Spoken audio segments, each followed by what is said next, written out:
السلام علیکم سامعین اکرام، 5 دسمبر ہے، یکم جمادی الاولیٰ ہے، اور آج ہم متحدہ قومیت کے علمبردار شیخ الاسلام حضرت مولانا حسین احمد مدنی رحمۃ اللہ علیہ کے یوم وفات کی مناسبت سے ایک مضمون پیش کر رہے ہیں جو سوشل انڈیا نیوز کے لیے جناب حافظ عزیز احمد صاحب نے بھیجا ہے۔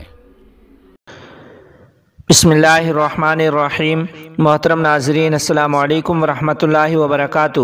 شیخ العرب والعجم شیخ الاسلام حضرت مولانا سید حسین احمد مدنی نور اللہ مرقدہ کے مختصر حالات زندگی۔ آپ رحمۃ اللہ علیہ اسلامی ہند کے شیخ الاسلام، دارالعلوم دیوبند کے صدر المدرسین و شیخ الحدیث، جمعیت علماء ہند کے صدر، ہزاروں علماء کے جلیل القدر استاذ، لاکھوں انسانوں کے مرشد کامل اور سیاست و طریقت کے امام تھے۔ آپ رحمۃ اللہ علیہ اپنی جامعیت کے اعتبار سے ان ابراہیم کان امہ کی تفسیر تھے، کیونکہ آپ بیک وقت علوم و معارف کے امام، مجلس ارشاد و سلوک کے صدر نشین، عزیمت و استقامت کے پہاڑ، فقر و تواضع کے نشاں، بصائر و حکم کے سرچشمہ، زہد و قناعت کے مجسمہ، اخلاص و ایثار کے پیکر، سخاوت و شجاعت کے مخزن، میدان صبر و رضا کے شاہ سوار، قافلہ جہد و عمل کے تاجدار اور سلف صالحین کی مکمل اور متحرک یادگار تھے۔ آپ رحمۃ اللہ علیہ کی ولادت باسعادت 19 شوال المکرم 1296 ہجری مطابق 6 اکتوبر 1879 عیسوی بانگر مئو ضلع اناؤ یو پی میں ہوئی، جہاں آپ کے والد ماجد حضرت سید حبیب اللہ صاحب رحمۃ اللہ علیہ مڈل اسکول کے ہیڈ ماسٹر تھے اور ماں اہل خانہ وہی مقیم تھے۔ ویسے آپ کا وطن الہداد پور ٹانڈا ضلع فیض آباد ہے۔ آپ کا تاریخی نام چراغ محمد رکھا گیا۔ آپ کے والد محترم حضرت مولانا شاہ فضل رحمان گنج مراد آبادی رحمۃ اللہ علیہ سے مرید تھے۔ اپنے علم و تقوی کے لحاظ سے سادات کا یہ خاندان ہمیشہ ایک خاص عظمت اور شاہی زمانہ میں ایک بڑی جاگیر کا مالک رہا ہے۔ آپ رحمۃ اللہ علیہ نے ابتدائی تعلیم پرائمری اسکول میں حاصل کی۔ 14 سال کی عمر ہوئی تو آپ 1309 ہجری مطابق 1891 عیسوی میں دارالعلوم دیوبند تشریف لائے اور ابتدائی درجہ میزان و صرف میں داخلہ لیا۔ یہاں حضرت شیخ الہند رحمۃ اللہ علیہ نے خاص شفقت و عنایت سے آپ کی تعلیم و تربیت فرمائی۔ 7 سال دارالعلوم دیوبند میں رہ کر 1316 ہجری مطابق 1898 عیسوی میں فراغت حاصل کی۔ دارالعلوم دیوبند میں آپ رحمۃ اللہ علیہ نے جن اکابر علماء کرام سے استفادہ اور شرف تلمذ حاصل کیا، ان میں شیخ الہند حضرت مولانا محمود حسن صاحب دیوبندی، مولانا ذوالفقار علی، مولانا عبدالعلی، مولانا خلیل احمد سہارنپوری، مولانا حکیم محمد حسن، مولانا مفتی عزیز الرحمن صاحب عثمانی، مولانا غلام رسول صاحب ہزاروی، مولانا حافظ محمد احمد صاحب، مولانا حبیب الرحمن صاحب عثمانی اور حضرت مولانا سید محمد صدیق صاحب رحمہم اللہ جیسے اساتین علم و فن شامل ہیں۔ دارالعلوم دیوبند کے نصاب کی تکمیل اور 7 سال جہاں کے علمی ماحول میں گزارنے کے بعد جب وطن معلوف تشریف لے گئے تو 1306 ہجری میں آپ کے والد ماجد شوق ہجرت میں مدینۃ الرسول صلی اللہ علیہ وسلم کے لیے ما اہل و عیال رخت سفر باندھ چکے تھے۔ آپ بھی والدین کے ہمراہ روانہ ہو گئے۔ روانگی حجاز سے قبل آپ قطب الاقطاب حضرت مولانا رشید احمد صاحب گنگوہی نور اللہ مرقدہ سے بیعت ہو چکے تھے اور انہی کے حکم سے مکہ مکرمہ میں سید الطائفہ حضرت حاجی امداد اللہ صاحب مہاجر مکی سے کسب فیض کیا۔ حضرت حاجی صاحب رحمۃ اللہ علیہ کی خدمت میں 2 ماہ رہ کر پھر مدینہ منورہ میں والد ماجد کے ساتھ مقیم ہو گئے۔ مدینہ منورہ آ کر آپ نے زہد و تقوی، توکل و اخلاص اور سادگی کی زندگی اختیار کی۔ ہر چند آپ نے ہندوستان سے ہجرت کا قصد نہیں فرمایا تھا، تاہم والد صاحب کی حیات تک آغوش پدری کو چھوڑ کر ہندوستان واپس آنا پسند نہیں کیا۔ 1318 ہجری میں حضرت مولانا رشید احمد صاحب گنگوہی رحمہ اللہ نے آپ کو بذریعہ خط ہندوستان بلایا اور اجازت و خلافت سے سرفراز فرمایا۔ اس سفر میں آپ کو 3 ماہ حضرت گنگوہی رحمہ اللہ کی خدمت میں رہنے کا موقع ملا۔ قیام مدینہ منورہ کے زمانے میں تقریباً 16-17 سال تک مسجد نبی صلی اللہ علیہ وسلم میں درس حدیث کی خدمت تنگی اسرت کے باوجود محض اللہ تعالیٰ کی رضا کے لیے انجام دی۔ عموماً روزانہ تہجد کے بعد سے لے کر عشاء کے بعد تک 12 گھنٹے تک مسلسل تفسیر، حدیث، فقہ کے درس و تدریس کا مشغلہ جاری رہتا تھا۔ مختلف جماعتیں یکے بعد دیگرے حاضر ہو کر آپ کے فیضان علمی سے سیراب ہوتی تھیں۔ مسجد نبی صلی اللہ علیہ وسلم میں آپ کا درس حدیث وہاں کے تمام شیوخ حدیث سے زیادہ پسندیدہ اور مقبول تھا، اور اس کی شہرت نے مختلف اسلامی ممالک کے طالبان علم کی ایک بڑی تعداد کو آپ کے گرد جمع کر دیا تھا۔ آپ کے درس میں مشائخ اور علماء کبار شامل ہونے لگے۔ حجاز مقدس میں آپ کو شیخ الحرم سے یاد کیا جانے لگا۔ حجاز کی مقدس سرزمین اور خاص مسجد نبوی صلی اللہ علیہ وسلم میں ایک ہندوستانی عالم کی جانب اس قدر کشش اور قبول عام کا باعث آپ کے طریقہ درس کی اس خصوصیت کو سمجھنا چاہیے جو آپ کو دارالعلوم دیوبند کے اساتذہ سے ورثہ میں ملی تھی۔ مدینہ منورہ کے قیام کے زمانہ میں آپ کئی مرتبہ ہندوستان تشریف لائے۔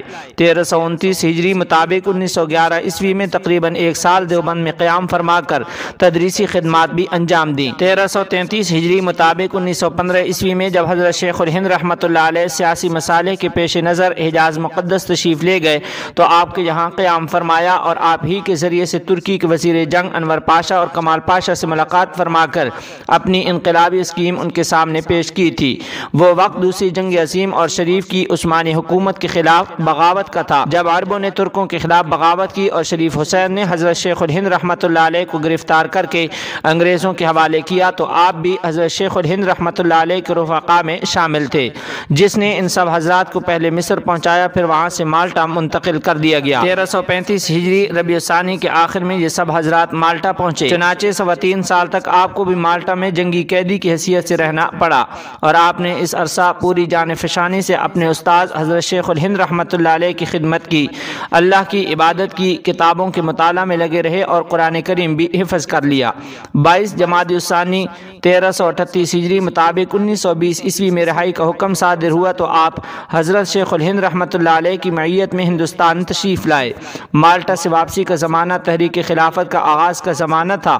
آپ جہاں پہنچ کر حضرت شیخ الہند رحمۃ اللہ علیہ کی قیادت میں سیاست میں شریک ہو گئے۔ اس زمانہ میں آپ کی مجاہدانہ اور سرفروشانہ قربانیوں نے مسلمانوں کے دلوں کو آپ کی عظمت و محبت سے لبریز کر دیا۔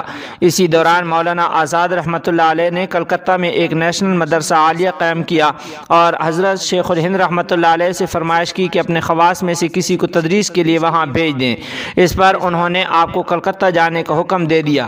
آپ نے اپنی خواہش پر اپنے استاد حضرت شیخ الہند رحمۃ اللہ علیہ کی رضا کو ترجیح دی، اور زیادہ دور نہ گئے ہوں گے کہ حضرت شیخ الہند رحمۃ اللہ علیہ کی وفات کی خبر آ گئی۔ آپ فوراً دیوبند واپس آئے، لیکن حضرت شیخ الہند رحمۃ اللہ علیہ کی تدفین ہو چکی تھی۔ آپ نے دیوبند میں 3-4 روز قیام کر کے کلکتہ جانے کا عزم فرمایا۔ دارالعلوم دیوبند کے محتمم حضرت مولانا حافظ محمد احمد صاحب رحمۃ اللہ علیہ نے آپ کو دارالعلوم دیوبند ہی میں رہنے کا مشورہ دیا، مگر آپ نے کہا کہ کلکتہ جانے کے لیے چونکہ حضرت شیخ الہند رحمۃ اللہ علیہ فرما چکے ہیں، اس لیے میرے لیے یہی مناسب ہے کہ میں کلکتہ جاؤں۔ اس کے بعد آپ کلکتہ آ گئے اور ایک مدت تک اس مدرسہ میں تدریس میں مشغول رہے۔ پھر وہاں سے آسام کی راجدھانی سلٹ، جو کہ اب بنگلہ دیش میں ہے، منتقل ہو گئے اور وہاں 6 سال حدیث شریف کا درس دیتے رہے، لوگوں کی اصلاح کرتے رہے اور ان میں غیرت، حمیت اور آزادی کی جذبہ کی روح پھونکتے رہے، اور بے شمار لوگوں نے آپ سے استفادہ کیا۔ حضرت شیخ الہند رحمۃ اللہ علیہ کی وفات پر متفقہ طور سے آپ کو ان کا جانشین تسلیم کر لیا گیا۔ آپ حضرت شیخ الہند رحمۃ اللہ علیہ کی سیاسی و علمی وراثت کے سب سے بڑے امین تھے۔ آپ کو حضرت شیخ الہند رحمۃ اللہ علیہ سے طویل صحبت و ملازمت کا شرف حاصل رہا، جس میں آپ کے رفقا اور معاصرین میں کوئی بھی آپ کا سہیم و شریک نہیں۔ اسی اتصال اور یکنفسی نے حضرت مدنی رحمۃ اللہ علیہ کی ذات کو ایک ایسا آئینہ بنا دیا تھا جس میں حضرت شیخ الہند رحمۃ اللہ علیہ کے سراپا کو بخوبی دیکھا جا سکتا تھا۔ یہ وہ زمانہ تھا جب ہندوستان کی جنگ آزادی زوروں پر تھی، ہر جگہ ایک ہنگامہ برپا تھا۔ جب آزادی اور سیاسی انقلاب کی تحریک نے زور پکڑا تو آپ بھی اس میں لگ گئے۔ اسی اثنا میں 1340 ہجری مطابق 1921 عیسوی میں کراچی کا مشہور تاریخی مقدمہ پیش آیا۔ 1921 عیسوی میں آپ نے مسلمانوں کے لیے برطانیہ کی انگریز فوج میں ملازمت کو حرام قرار دیا اور اس کلمہ حق کا برسر اجلاس اعلان کر کے ظالم انگریز حکومت کا تکبر اور غرور خاک میں ملا دیا۔ اسی کلمہ حق کے اعلان پر آپ پر مقدمہ چلا اور 2 سال قید بامشقت کی سزا سنائی گئی۔ 1923 عیسوی میں قید کی مدت پوری ہوئی اور آپ کو رہائی نصیب ہوئی۔ جنگ آزادی میں شرکت و انہماک کے باعث آپ کو اسی طرح متعدد مرتبہ کئی سال تک جیل میں رہنا پڑا۔ آپ کی زندگی کے تقریباً 8 سال قید فرنگ میں گزرے۔ آپ جہاد حریت کے صف اول کے قائدین میں سے تھے اور آپ نے ملک کی آزادی کے لیے قید و بند کی بے انتہا صعوبتیں برداشت کیں۔ جمعیت علماء ہند کے پلیٹ فارم سے آپ نے قوم و ملت کی بیش بہا خدمات انجام دیں اور ملت اسلامیہ ہند کی اس عظیم عظیم الشان جماعت کی تعمر قیادت فرمائی۔ 1346 ہجری مطابق 1927 عیسوی میں جب حضرت علامہ سید محمد انور شاہ صاحب کشمیری رحمۃ اللہ علیہ دارالعلوم دیوبند میں شیخ الحدیث کی منصب سے علیحدگی اختیار کر کے ڈھابیل منتقل ہو گئے تو آپ کے سوا دارالعلوم دیوبند میں کوئی ایسی شخصیت موجود نہ تھی جو دارالعلوم دیوبند کی اس محترم بشان جگہ کو اس کے شایان شان پر کر سکے، اس لیے اکابر کی نظر انتخاب آپ ہی پر پڑی۔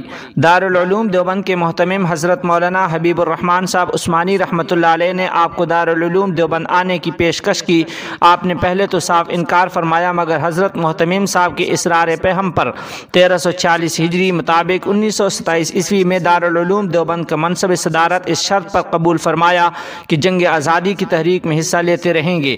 حضرت محتمم صاحب دارالعلوم دیوبند اور دیگر ذمہ داروں نے آپ کی جملہ شرطیں قبول کرتے ہوئے آپ کو دارالعلوم دیوبند کی مسند صدارت سونپ دی، جو دارالعلوم دیوبند کے لیے نیک فعال ثابت ہوا۔ اس اعلیٰ منصب پر حضرت مدنی رحمۃ اللہ علیہ 32 سال تک فائز رہے۔ اس عرصہ میں علم و عرفان کی وہ بارش ہوئی جس سے دنیا اسلام میں بہار آ گئی۔ مشرق سے مغرب تک کے بے شمار تشنگان علوم اس بحر معرفت سے سیراب ہوئے۔ آپ رحمۃ اللہ علیہ کی زمانہ صدارت میں طلباء کی تعداد میں 2 گنے سے بھی زیادہ اضافہ ہوا، اور خاص طور پر دور حدیث کی جماعت میں یہ اضافہ 3 گنے سے بھی متجاوز ہو گیا۔ 1346 ہجری سے 1377 ہجری تک 32 سال کی مدت میں آپ کے زمانہ صدارت میں 4483 طلباء نے دور حدیث سے فراغت حاصل کی۔ آپ کا درس حدیث مضامین کے تنوع اور جامعیت کے لحاظ سے دنیا اسلام میں اپنی نوعیت کا واحد درس سمجھا جاتا تھا، چنانچہ اس کی عظمت، شہرت اور کشش سال بسال طلباء کی تعداد میں اضافے کا موجب ہوتی رہی۔ حدیث نبوی صلی اللہ علیہ وسلم میں آپ کا تلامذہ کا حلقہ بہت وسیع ہے، اور بر صغیر کا کوئی گوشہ ایسا نہیں جہاں آپ کے شاگرد موجود نہ ہوں۔ بر صغیر کے مدارس میں مسند حدیث پر فائز سربر آوردہ علماء کرام میں اکثر کو آپ کی شاگردی کا شرف حاصل ہے۔ جس طرح آج دنیا اسلام میں دارالعلوم دیوبند کو علوم نبویہ صلی اللہ علیہ وسلم کی تعلیم میں تغرائے امتیاز حاصل ہے، اسی طرح آپ کا علمی فیض بھی امتیاز خاص رکھتا ہے۔ حضرت مدنی رحمۃ اللہ علیہ کا دور تابناک دارالعلوم دیوبند کی انتہائی ترقی اور شہرت کا زمانہ تھا۔ شاید ہی کوئی ادارہ ایسے مجمع المحاسن انسان سے اتنے دنوں تک فیضیاب ہوا ہو۔ دارالعلوم دیوبند کی وہ بہار رفتہ جو اس پیکر سنت محدث کے دور میں گزری لوٹ کر نہیں آ سکتی۔ آپ کو اللہ تعالیٰ نے بے شمار صفات محمودہ سے نوازا تھا۔ شریعت و طریقت کے شیخ، وقت کے جلیل القدر محدث، اسلاف کی مکمل تصویر، صحابہ کرام رضوان اللہ علیہم اجمعین کے نمونہ، سنت نبی صلی اللہ علیہ وسلم کے سانچے میں ڈھلے ہوئے ایک مینارہ ہدایت تھے۔ رات کے زاہد، دن کے مجاہد، 12 بجے شب تک بخاری شریف کے درس کے بعد طلباء بستر استراحت پر اور مجاہد شیخ اپنے رب کے حضور مصلی پر۔ آپ رحمۃ اللہ علیہ دارالعلوم دیوبند میں بخاری شریف اور ترمذی شریف کا درس دیتے تھے۔ دونوں کتابوں کا درس نہایت تحقیق کے ساتھ ہوتا تھا، کہیں کوئی تشنگی باقی نہیں رہ پاتی تھی۔ بلید اور کمزور ذہن کے طلباء بھی پورے طور پر استفادہ کرتے تھے۔ حضرت مولانا سید حسین احمد مدنی نور اللہ مرقدہ ہندوستان کی جہاد آزادی کے صف اول کے قائدین میں سے تھے۔ آپ کو بجا طور پر جانشین شیخ الہند کہا جاتا ہے۔ آپ نے حضرت نانوتوی رحمۃ اللہ علیہ اور حضرت شیخ الہند رحمۃ اللہ علیہ وغیرہ اکابرین کے خواب کو شرمندہ تعبیر کرنے کے لیے ہندوستان کی آزادی کی تحریک میں بھرپور حصہ لیا، اور جمعیت علماء ہند کے پلیٹ فارم سے ہندوستانی مسلمانوں کی سیاسی قیادت کا فریضہ انجام دیا۔ آپ نے ملک کو آزاد کرانے، اس سلسلہ میں قید و بند کی صعوبتیں اٹھانے، قربانیاں دینے اور خلوص و استقامت سے کام کرنے کی ایسی مثال پیش کی جس کی وجہ سے ملت اسلامیہ اس سرزمین پر اعزاز و افتخار کے ساتھ سر اونچا کر کے نام نہاد دعوے داروں کے ساتھ آنکھوں میں آنکھیں ڈال کر بات کرنے، اپنے دین و شریعت اور زبان و تہذیب نیز نظام تعلیم میں اپنے تشخص اور اپنی ضرورت کا احساس کرانے کی اہل بن سکی۔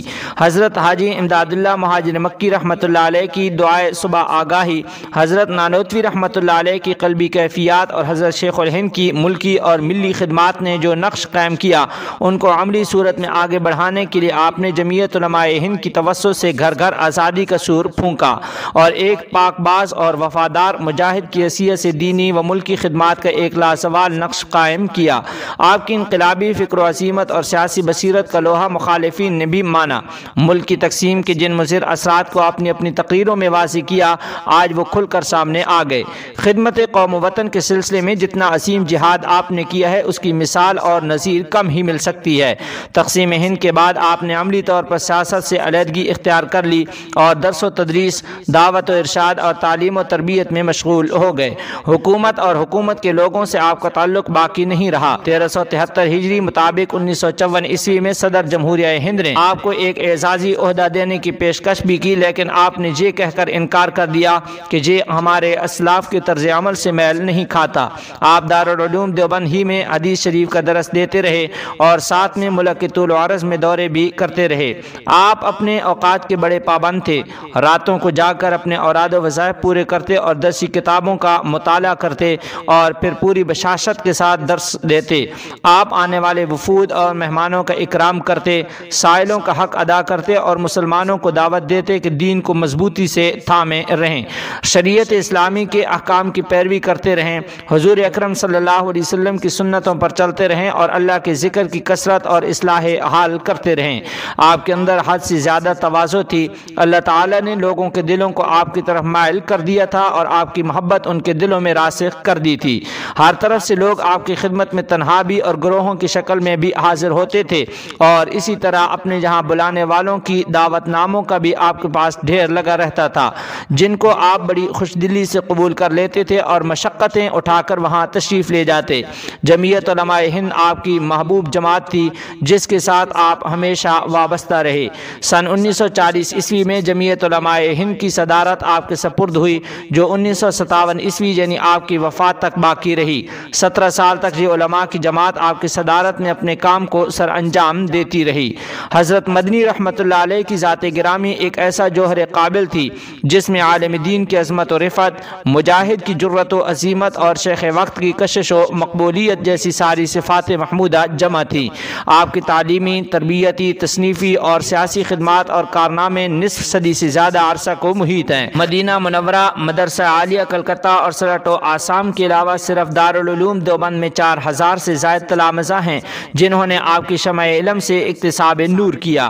لاکھوں سے زیادہ طالبین حق ہیں جنہوں نے تربیت گاہ مدنی سے تصحیح عقائد، تحسین اخلاق اور تزکیہ باطن کا درس دیا، جن میں 150 سے زیادہ خوشبخت اور جواں ہمت بھی ہیں جو احسان و سلوک کی منزلیں طے کر کے سند اجازت و خلافت سے مشرف ہوئے۔ اصلاح معاشرہ اور تبلیغ دین کے لیے اس وسیع و عریض ملک کے چپے چپے کا دورہ، اسلامی عنوانات پر ہزاروں سے زائد خطبات و تقریریں، علوم اسلامی کی اشاعت کی غرض سے ہزاروں مکاتب دینیہ اور مدارس اسلامیہ کی سرپرستی و نگرانی آپ کی خدمات کا روشن عنوان ہیں۔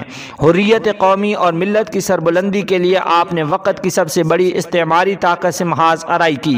آپ نے سیاست کے بحر مواج میں اپنے سفینہ کی تختی بندی کی، مگر اس بصیرت کے ساتھ کہ اس کی چھینٹیں آپ کے دامن حیات کو نمناک نہ کر سکیں۔ آپ نے مذہب و سیاست کے جام و سندان کو باہم آمیز کر دیا، مگر اس کمال فراست کے ساتھ کہ دونوں کی نزاکتوں سے ایک لمحہ کے لیے بھی صرف نظر نہیں کیا۔ بسا اوقات پورا دن ٹرین، تانگا اور بیل گاڑیوں کے تکلف دہ سفر میں گزر جاتا اور رات کا بیشتر حصہ جلسہ، واعظ یا درس میں، لیکن کیا مجال کہ آہ نیم شبی اور آقا بے نیاز سے عرض و نیاز کے محبوب مشغلہ میں ذرا بھی فرق آ جائے۔ پھر ان ہماجہت اور مختلف نوع مشاغل کے ساتھ مختلف دینی، علمی، سیاسی اور تاریخی موضوعات پر کتب و رسائل کی تالیف و تصنیف، نیز ہزاروں صفحات پر پھیلے ہوئے ان مکاتیب کی تحریر جن میں تفسیر آیات، تشریح احادیث، تفصیل عقائد، توضیح مسائل فقہ، رموز احسان اور تاریخ و سیاست سے متعلق بیش بہا نادر معلومات کا عظیم ذخیرہ جمع کر دیا ہے۔ حضرت مولانا مدنی رحمۃ اللہ علیہ کی ذات بڑی اخلاقی خوبیوں اور مکارم عادات کا مجموعہ تھی۔ آپ کا حلم و تواضع اور عاجز و انکساری مثالی تھی۔ آپ کا دسترخوان نہایت وسیع تھا، عموماً کم از کم 10-15 مہمان آپ کے دسترخوان پر ضرور موجود رہتے تھے۔ آپ رحمۃ اللہ علیہ کی تصنیفات کی تعداد کم ہے کیونکہ مختلف تدریسی، سیاسی اور تبلیغی و اصلاحی مشغولیات کی وجہ سے آپ اس جانب توجہ نہ دے سکے۔ ذیل میں آپ کی کتابوں کی فہرست دی جا رہی ہے: نمبر 1 مکتوبات شیخ الاسلام، نمبر 2 نقش حیات، نمبر 3 الشہاب الثاقب، نمبر 4 سلاسل طیبہ، نمبر 5 اسیر مالٹا، نمبر 6 متحدہ قومیت اور اسلام، نمبر 7 مودودی دستور کی حقیقت، نمبر 8 ایمان و عمل، نمبر 9 خطبات صدارت اور نمبر 10 الخلیفۃ المہدی فی الاحادیث الصحیحہ۔ اس کے علاوہ اور کئی ایک بھی آپ کی تصنیفات ہیں۔ محرم 1377 ہجری مطابق 1957 عیسوی میں آپ مدراس کے سفر پر روانہ ہوئے۔ کم و بیش 1.5 ماہ سفر کا پروگرام تھا۔ اس سفر میں دل کا دورہ پڑا۔ دیوبند واپس تشریف لانے پر ڈاکٹروں نے تشخیص کی کہ قلب کا پھیلاؤ بڑھ گیا ہے۔ مقامی اور بیرونی ڈاکٹروں کا علاج ہوتا رہا مگر افاقہ نہ ہوا۔ پھر یونانی علاج شروع کیا گیا۔ چنانچہ اس وقت کے سارے ہندوستان کے مشہور معالجین حکیم عبدالجلیل صاحب، حکیم محمد اسماعیل صدیقی دواخانہ دہلی، حکیم محمد عمر دارالعلوم دیوبند، حکیم اجمل خان، حکیم عبدالحمید صاحب ہمدرد دواخانہ دہلی وغیرہ سارے ہی یونانی اطباء جمع ہو گئے اور نہایت غور و فکر کے ساتھ دوائیں، علاج اور غذا تجویز کی گئی۔ اس علاج سے حیرتناک طور پر افاقہ ہوا اور حضرت مدنی رحمۃ اللہ علیہ ایک مدت کے بعد باہر تشریف لائے۔ اس واقعے سے چاروں طرف مسرت و شادمانی کی لہر دوڑ گئی۔ 10/11 جمادی الاولیٰ 1377 ہجری مطابق 3-4 دسمبر 1957 عیسوی کو طبیعت کافی پرسکون رہی۔ 12 جمادی الاولیٰ 5 دسمبر بروز جمعرات کی صبح کو طبیعت کافی حشاش بشاش ہو گئی۔ 9 یا 10 بجے کے قریب کمرے سے نکل کر بغیر کسی کی مدد کے چھڑی کے سہارے صحن میں تشریف لائے اور آرام فرمایا۔ کافی دنوں کے بعد صحت اور طاقت کی یہ معمولی سی نشانی آئی تھی۔ کئی دن کے بعد دوپہر کو غذا تناول فرمائی، بچوں اور اہلیہ محترمہ سے باتیں کی اور سب بچوں کو حسن خلق کی، حسن معاملہ اور پابندی شریعت کے بارے میں نصیحتیں فرماتے رہے اور پھر لیٹ گئے۔ 1-1.5 گھنٹے کے بعد 3 بجے کے قریب نماز ظہر کے لیے جب بیدار کرنا چاہا تو کوئی جواب حرکت نہ دیکھی تو لوگ سراسیمہ اور بدحواس ہو کر دوڑے بھاگے۔ ڈاکٹروں اور حکیموں کو بلایا، انہوں نے معائنہ فرمایا اور تھوڑی ہی دیر میں اعلان کر دیا کہ شیخ العرب والعجم، امام العصر، محدث دوراں، شیخ الاسلام حضرت اقدس مولانا سید حسین احمد مدنی رحمۃ اللہ علیہ کا وصال ہو چکا ہے۔ انا للہ و انا الیہ راجعون، ان للہ ما اخذ ولہ ما اعطى وکل شیء عنده باجل مسمى۔ آپ رحمۃ اللہ علیہ کے وصال کے بعد فوراً ہر جگہ ٹیلی فون، تار اور فرستادہ دوڑ گئے۔ تھوڑی دیر میں آل انڈیا ریڈیو نے وصال کی اطلاع نشر کی۔ بہت سے شہروں کے بازار بند ہو گئے، ختم قرآن کا اہتمام ہونے لگا اور لوگ دیوانہ وار دیوبند کی طرف روانہ ہو گئے۔ اسپیشل ٹرینیں، بسیں، لاریاں، ٹرک، موٹریں، تانگے، ٹریکٹر، سائیکل، پیدل اور موٹر سائیکل، غرض جس کو جو سواری میسر آئی، دیکھتی دیکھتے تھوڑی دیر میں انسانوں کا ٹھاٹھے مارتا ہوا سمندر دارالعلوم دیوبند اور حضرت مدنی رحمۃ اللہ علیہ کے دولت قدہ پر جمع ہو گیا۔ لاکھوں انسانوں کی آنکھوں سے آنسو روا تھے، لوگ ہچکیاں اور سسکیاں لے کر رو رہے تھے۔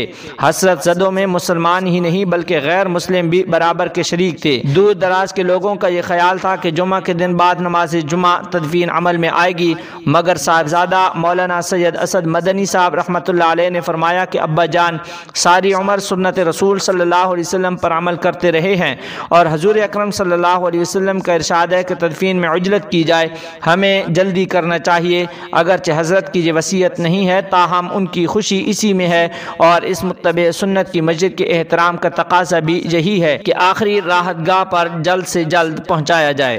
مغرب یا عشاء کے بعد اسی جگہ پر جہاں وفات ہوئی تھی مولانا عبدالاحد صاحب مدرس دارالعلوم دیوبند، مولانا راشد حسن صاحب نبیرہ حضرت شیخ الہند نے غسل دیا۔ اس کے بعد آخری حج کے احرام کی چادر کا کفن تیار کیا گیا اور اس میں حضرت رحمۃ اللہ علیہ کے مشائخ اور اساتذہ حدیث کے تبرکات حضرت مدنی رحمۃ اللہ علیہ کی خواہش کے مطابق منسلک کر کے کفن پہنا دیا گیا۔ 9 بجے تک جنازہ تیار کر کے تھوڑی دیر کے لیے اہلیہ محترمہ، صاحبزادیوں اور اعزہ و خواتین کی زیارت کے لیے وہیں رکھا۔ پھر 9:30 بجے جنازہ اٹھایا گیا۔ گھر سے مدرسہ تک 5 منٹ کا راستہ 1.5 گھنٹے میں طے ہوا۔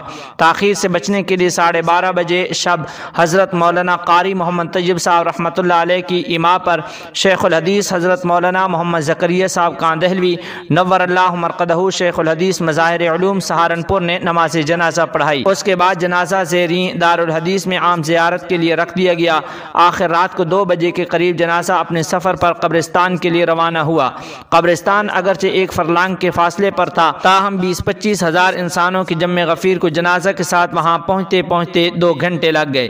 قبرستان میں ہزاروں علماء موجود تھے اور بالآخر حضرت شیخ الاسلام رحمۃ اللہ علیہ کا جنازہ اپنے 2 عظیم پیش رو حضرت مولانا محمد قاسم نانوتوی رحمۃ اللہ علیہ اور شیخ الہند حضرت مولانا محمود حسن دیوبندی رحمۃ اللہ علیہ کی قبروں کے پاس پہنچ گیا اور پھر عین اس وقت کے روزانہ حضرت شیخ الاسلام رحمۃ اللہ علیہ تہجد میں اپنے رب کے حضور پیش ہوتے تھے، ہمیشہ ہمیشہ کے لیے حاضر ہو گئے۔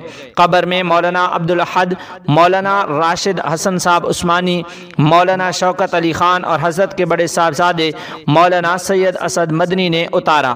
12-13 جمادی الاولیٰ 1377 ہجری مطابق 5-6 دسمبر 1957 عیسوی کی درمیانی شب میں اس خزینہ علم و معرفت کو حضرت شیخ الہند اور حضرت نانوتوی رحمہ اللہ کے جوار میں سپرد خاک کر دیا گیا۔